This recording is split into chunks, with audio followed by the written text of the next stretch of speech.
Hello and welcome back to hashtag data science 23। और आज से हम एक नई सीरीज स्टार्ट करने जा रहे हैं, a brief introduction of data science. And I am very excited for this first video and I hope I could spread that excitement. और थ्रू आउट द जर्नी हम उस एक्साइटमेंट को बनाए रखने की कोशिश करेंगे। So without any further delay let's get started.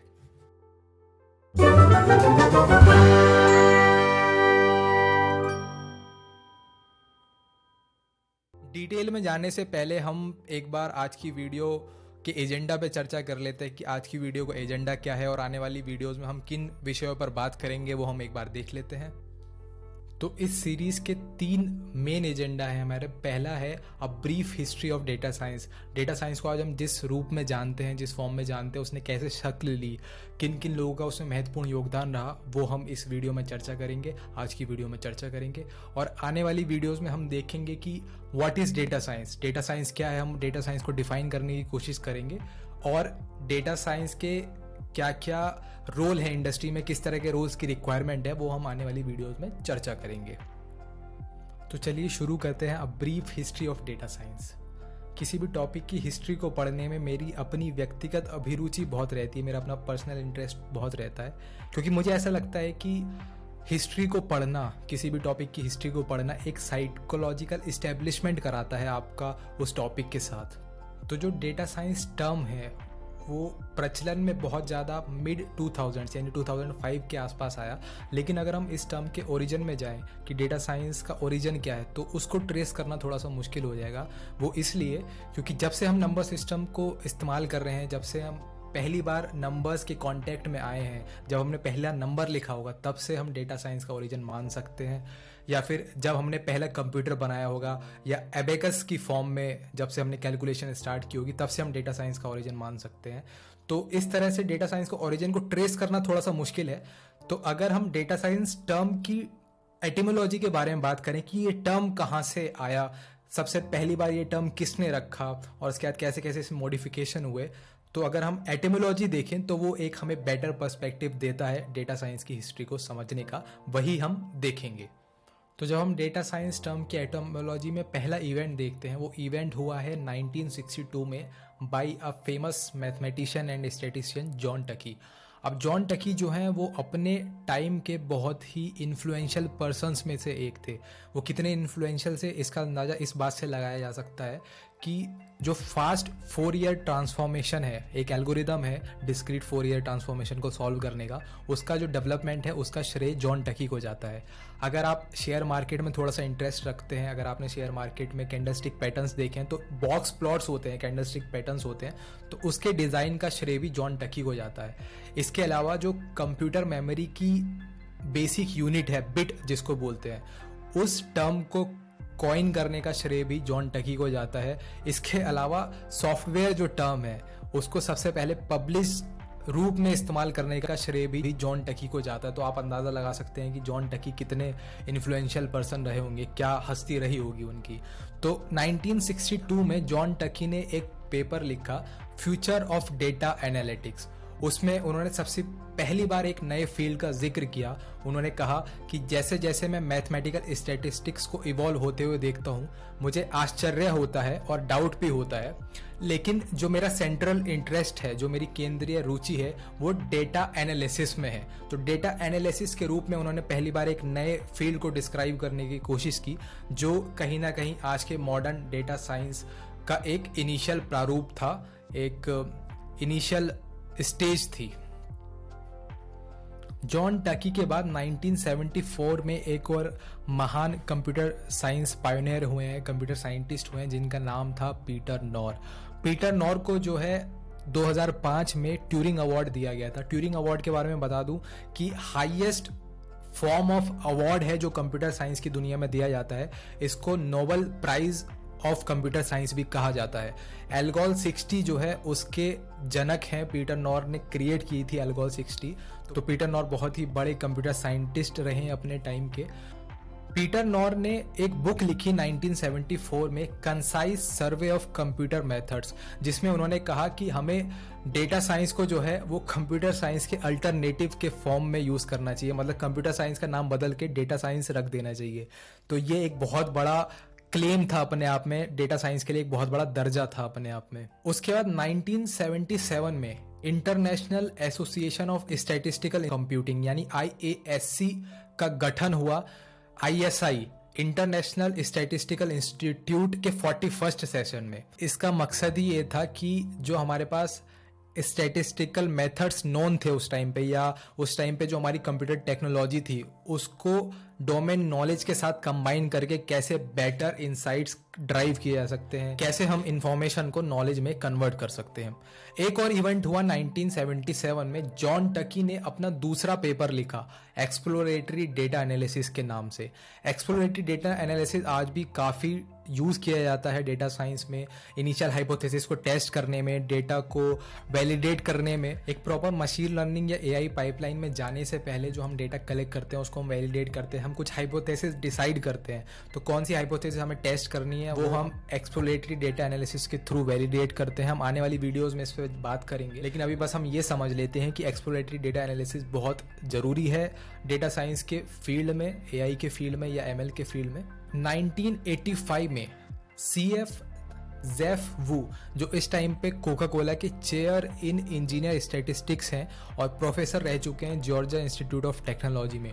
अब CF जेफ वू ने बहुत ही शानदार काम किया है EM एल्गोरिदम के कन्वर्जेंस को फाइंड करने में, लोकल मैक्सिमा को फाइंड करने का एक मेथड होता है। इसके अलावा जो इनकी महारत है वो है इंडस्ट्रियल स्टैटिस्टिक्स में, किसी प्रोडक्ट की रिसैम्पलिंग कैसे होनी है, कैसे डिज़ाइन होना है, एनालिसिस कैसे होना है, एक्सपेरिमेंट कैसे कंडक्ट करना है, उस पूरे प्रोसेस को डिज़ाइन करने में इनको महारत हासिल है। तो 1985 में इन्होंने एक लेक्चर दिया Chinese academy of science Beijing में, जिसमें इन्होंने डेटा साइंस को स्टैटिस्टिक्स के अल्टरनेटिव के रूप में इस्तेमाल करने के लिए कहा।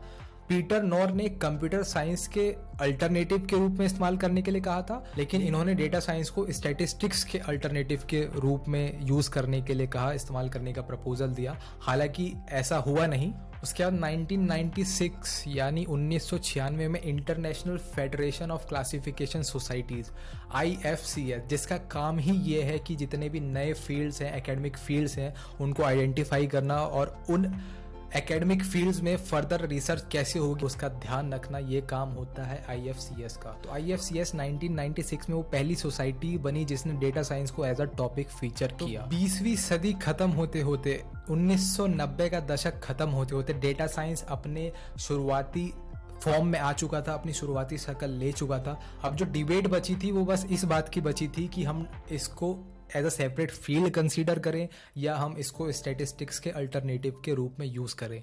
1997 में CF वू ने एक बार फिर से इस बात पर जोर दिया कि स्टैटिस्टिक्स का नाम बदल के डेटा साइंस कर दिया जाए। उनका मानना था कि इससे स्टैटिस्टिक्स में भी एक नई जान फूकी जा सकती है, जिसको उस टाइम पे और आज के टाइम पे भी एक बहुत ही बोरिंग फील्ड कंसीडर किया जाता है। लेकिन उनके काउंटर पार्ट्स ऐसा नहीं मानते थे। काफ़ी सारे काउंटर पार्ट्स कहते थे कि नहीं, हमें डेटा साइंस को as a separate field consider करना चाहिए।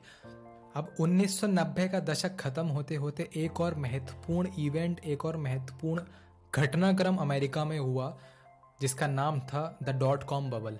अब .com बबल के दौरान काफ़ी सारे बिजनेस क्रिएट हुए, काफ़ी सारे बंद भी हो गए, लेकिन जो मेजर टेक अवे रहा उस समय का, उस काल का, वो ये रहा कि जो बिजनेस क्रिएट हुए उन्होंने काफ़ी ज़्यादा यूज़र्स एक्वायर किए।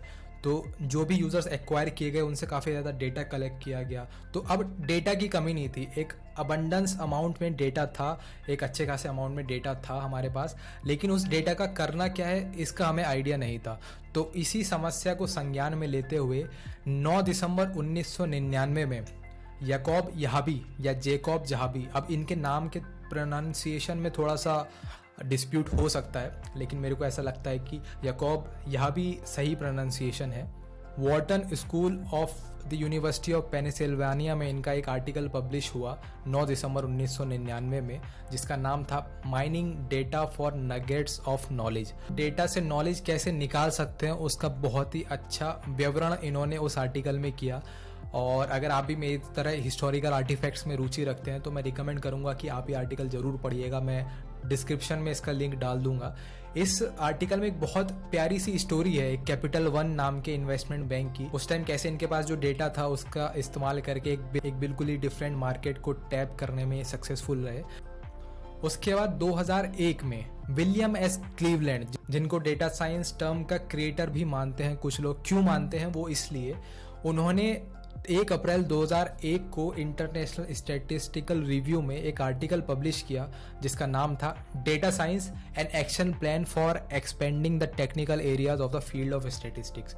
इस आर्टिकल में उन्होंने 6 स्टेजेस डिफाइन किए, 6 चरण डिफाइन किए कि कैसे 6 चरणों में किसी भी गवर्नमेंट एजेंसी में या इंस्टीट्यूशन में या प्राइवेट कॉरपोरेशन में डेटा साइंस की ट्रेनिंग दी जा सकती है और कैसे जो फ्यूचर में हमें डेटा साइंस स्किल्स की नीड्स है उसको कैसे फुलफिल किया जा सकता है।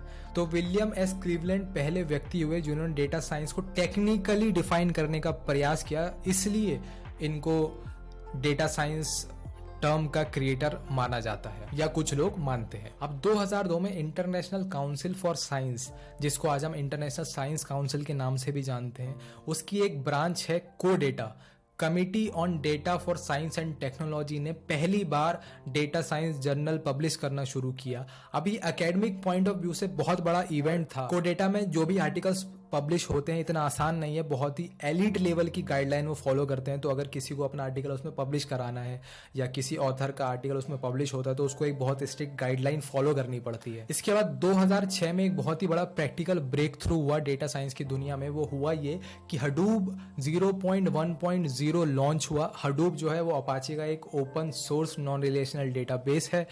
तो इसके रिलीज होने से पहले 2 मुख्य समस्या थी हमारे पास। पहला तो था storage of huge amount of data, कि जो हम इतना ज़्यादा डेटा कलेक्ट कर रहे हैं उसको कहाँ पे स्टोर करें, और दूसरा था कि हम उसको प्रोसेस कैसे करें, क्योंकि उस टाइम तक हमारे पास बहुत अच्छे रिलेशनल डेटाबेस मैनेजमेंट सिस्टम थे, RDBMS थे, लेकिन RDBMS के माध्यम से नॉन रिलेशनल डेटाबेस को प्रोसेस करना बहुत ही मुश्किल था, आज भी मुश्किल है। तो हडूप के आने से हुआ ये कि हमारी वो समस्या रिजॉल्व हो गई। हमें एक ऐसा प्लेटफॉर्म मिल गया जहाँ पर हम एक large amount of data store कर सकते थे, प्रोसेस कर सकते थे। आज भी बिग डेटा में बहुत ज़्यादा यूज़ किया जाता है। तो डेटा साइंस के फील्ड में हडूप का लॉन्च होना एक मील का पत्थर साबित हुआ।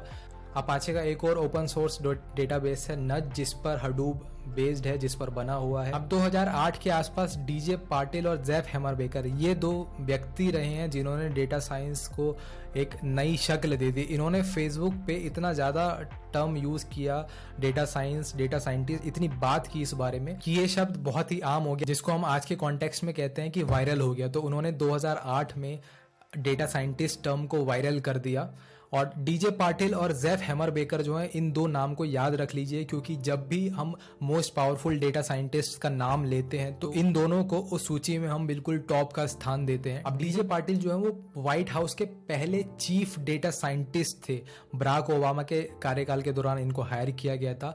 जेफ हैमरबेकर भी काफ़ी बड़ा नाम है अपने आप में। अगर आपने क्लाउडेरा का नाम सुना है तो वो क्लाउडेरा के चीफ डेटा साइंटिस्ट रह चुके हैं, उसके फाउंडर रह चुके हैं। इसके बाद 2012 में डीजे पाटिल ने थॉमस एच डेवनपोर्ट के साथ एक आर्टिकल लिखा HBR यानी हार्वर्ड बिजनेस रिव्यू में, जिसका टाइटल था data scientist the sexiest job of the 21st century.